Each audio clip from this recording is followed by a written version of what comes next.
Këtu kam nxjerrë vendimin për themelimin e grupit operativ për emergjencën e mbeturinave, që është shtylla themelore, thelbësore e këtij programi. Nga sot, ne po fillojmë me patrullimet të shtuara dhe rritje të menjëhershme të numrit të inspektorëve në terren. Do të bëjmë verifikimin e rrap të përmbushjes së obligimeve nga institucionet si komunat dhe kompanitë e angazhuara në mirëmbajtjen e hapësirave publike, përfshirë edhe zonat urbane. Dhe po a bëjmë të qartë se në rast se zonat urbane nuk pastrohen, ne do të marrim masat më të ashpra ligjore edhe ndaj vet institucioneve, pra përfshirë komunat. Nga sot, ne po lansojmë edhe strategjinë e karrotës dhe shkopit, që do të thotë se nëse komunat performojnë dhe përmbushin standardet për menaxhimin e mbeturinave, ato do të mbështeten përmes një pakoje të veçantë financiare, që të përmirësojnë shërbimet dhe të rrisin kapacitetet e tyre. Por në rast se komunat nuk performojnë në përputhje me standardet e vendosura, do të përdoret shkopi, pra ndëshkimi i rrept financiar ndaj tyre. Nuk mund të tolerojmë më pamje të tmeshme në rrugët e kryeqytetit dhe qyteteve tona, ku mbeturinat përveç se dëmtojnë imazhin e shtetit ton, rrezikojnë drejt për drejt shëndetin publik.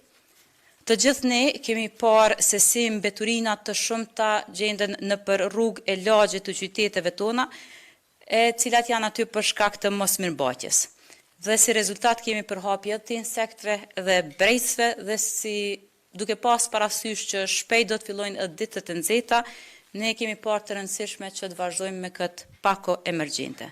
Ndërsa pakoja e madhe që po e lansojmë sot mbulon specifikisht komponentin e pastrimit të hapësirave jashtë kufijve të vendbanimeve, po pikërisht ato hapësira të cilat nuk janë kompetenca të komunave.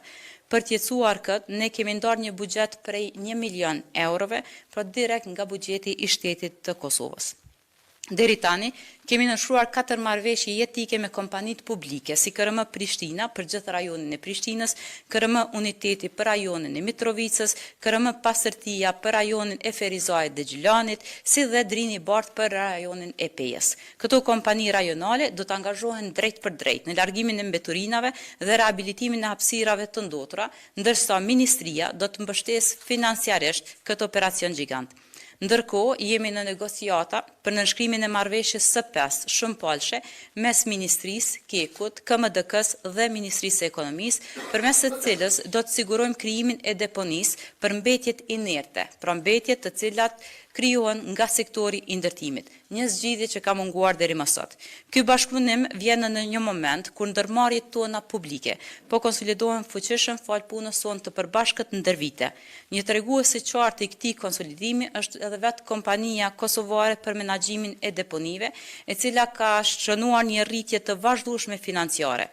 Nga një fitim kumulativ prej 256.000 eurosh në 3 vitet paraprake, ajo arriti në 643.000 euro në vitin 2023, në 1.1 milion euro në vitin 2024 dhe sipas draft pasqyrave financiare shënon një fillim rekord prej 1.6 milion eurosh në vitin 2025. Pra ky sukses na